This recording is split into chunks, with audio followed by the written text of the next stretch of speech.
One of nature's wonder products is silk. The work of caterpillars is transformed by the hands of man into beautiful fabrics, like satin and velvet, like taffeta and brocade. These are only a few of the fine fabrics made of silk.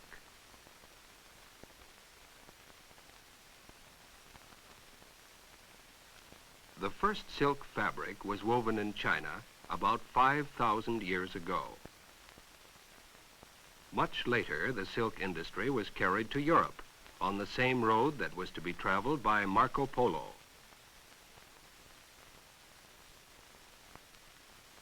In about the year 200 AD, silk production was introduced in Korea and then Japan. Today, more than half of the world's silk is produced in Japan. The Archaeological district is one of the many silk-producing areas in Japan. Here, the Shimatsu family, like many other farm families, makes part of its livelihood from silk.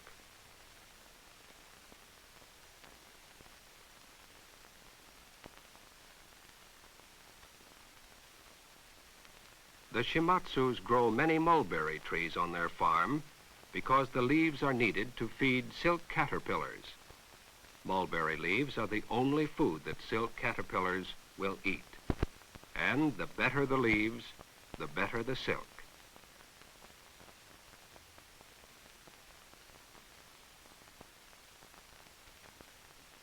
The Shimatsus have 3 fields of mulberry bushes, one for harvesting in the spring, one for summer, and one for autumn. This way they can raise caterpillars and sell the cocoons 3 times a year. When the leaves are large and tender, tiny black kagos are hatched from eggs. The kago is the larva stage of the silk moth. Actually, the kagos are very tiny. These pictures are greatly enlarged so we can see them better.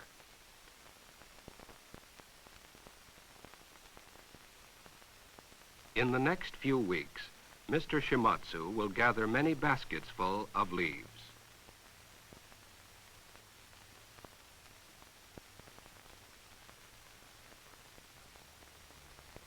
The mulberry leaves are cut into small pieces to feed the kagos.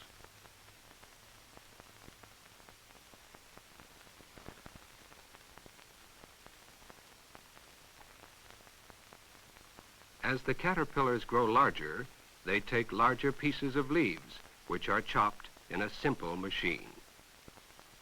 Soon the caterpillars will be so large that the leaves will not be chopped at all.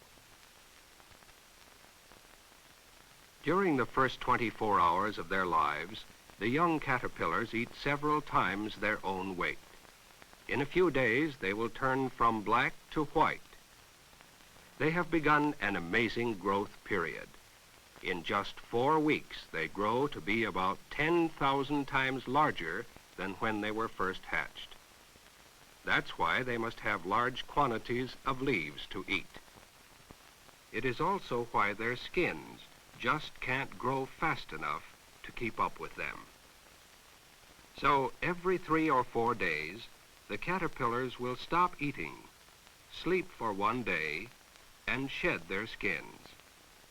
This happens 4 times during this period of growth. Although they are often called silk worms, they are really silk caterpillars.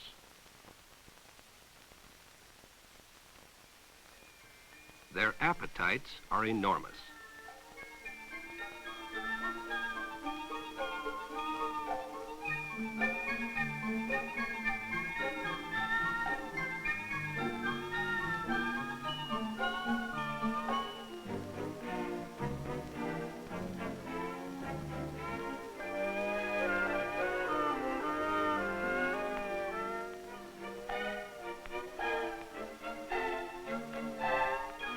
But soon these caterpillars will lose all interest in food.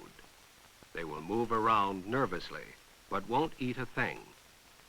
This means that their silk glands are full of liquid silk, and they are looking for a suitable place to spin their cocoons. At this stage, some farmers still use the old method of placing the caterpillars on newspapers on the floor and covering them with a mat made of rice straw.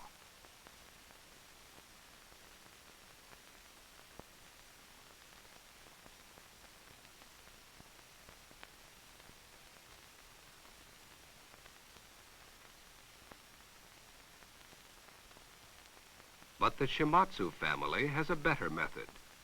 They have wooden racks with holes just the right size for spinning cocoons. Each caterpillar finds a vacancy and moves in. It begins to anchor itself in place with a sticky substance which comes from a tiny hole near the mouth. The substance is an extremely thin thread of liquid silk which quickly hardens in the air. The silk is covered with a natural glue called sericin. Sericin is very important in every step of silk making because it holds the threads together.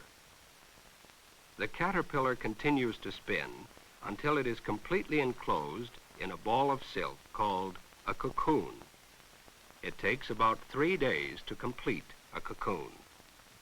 During this period, caterpillars are especially sensitive to loud noises, so everyone is careful to speak softly. Any loud noises would cause them to stop spinning. Several days later, the cocoons are removed from the racks.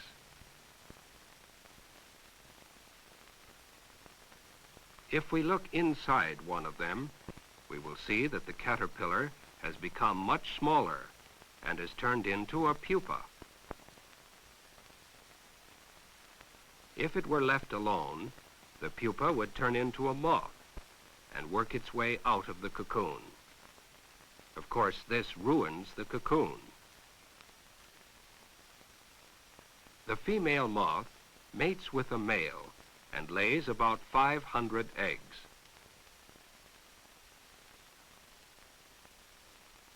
This completes the life cycle, so the moth soon dies. However, only certain people who are licensed by the government allow the moths to come out of the cocoons. Mrs. Shimatsu keeps some of her cocoons until winter, when she will have time to reel off the silk thread and weave it into beautiful cloth. Weaving is very slow on a hand loom.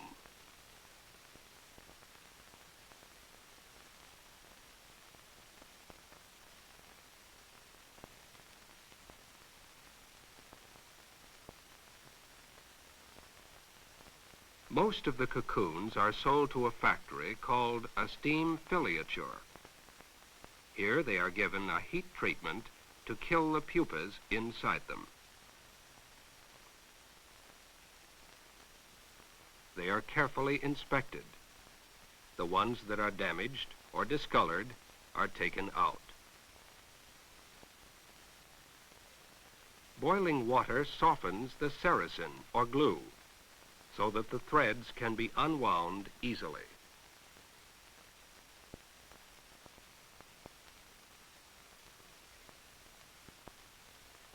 The agitator works back and forth until the end of each strand is loose. As the end is found, it's fed into this machine and is wound onto a reel. Each cocoon will give a single strand about a half-mile long. The strand is so small that 7 are wound together to make a larger thread. The natural sericin holds the strands together.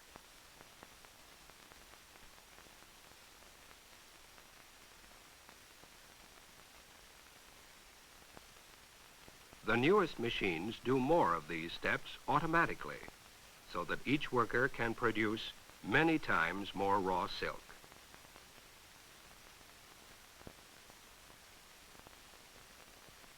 The threads are rewound onto larger frames and are then twisted into skeins.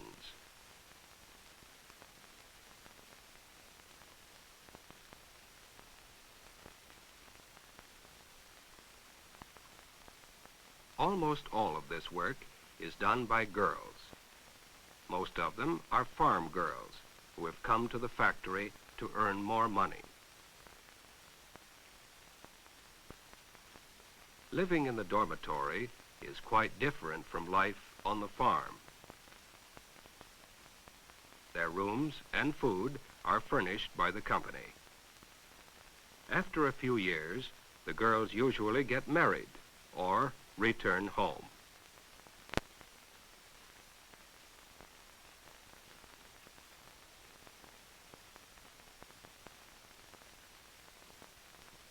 When there is work to do, the girls are on the job.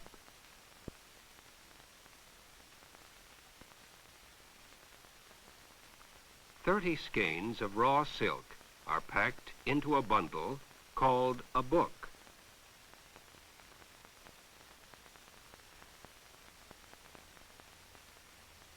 And 29 books make up a bale.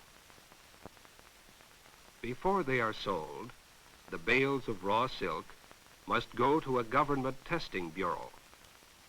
This is necessary to keep Japan's silk the finest in the world. Samples from every 10th bale are removed. They are tested for moisture,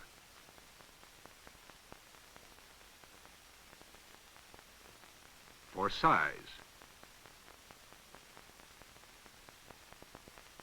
for strength, and finally for weight.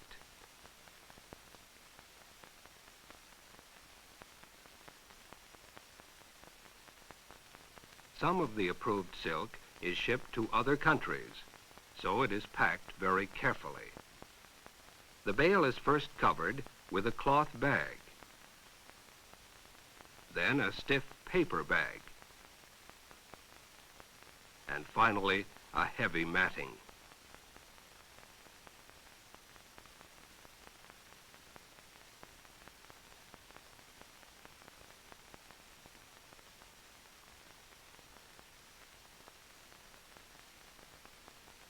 This shipment will go through the Panama Canal to New York City.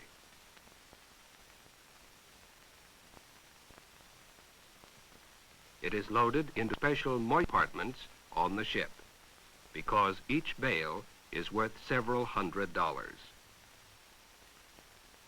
Most of Japan's silk is not exported, however.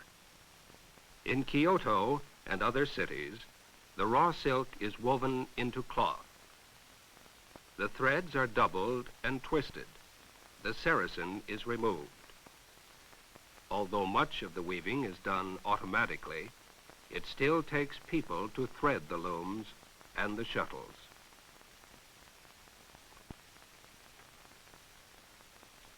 This loom is sending 2 shuttles back and forth.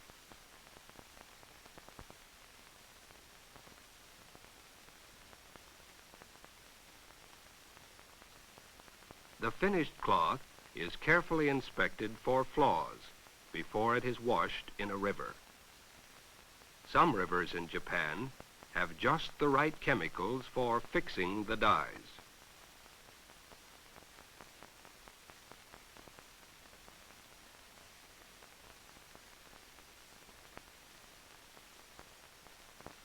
Silk making in Japan is a wonderful combination of old methods and new methods. The work of nature and the work of man.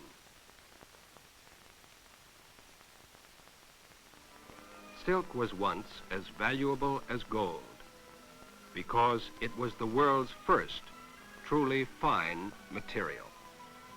Its beauty and usefulness have kept pace with the changing times, so that today, as for centuries past, silk is still known as the queen of fabrics.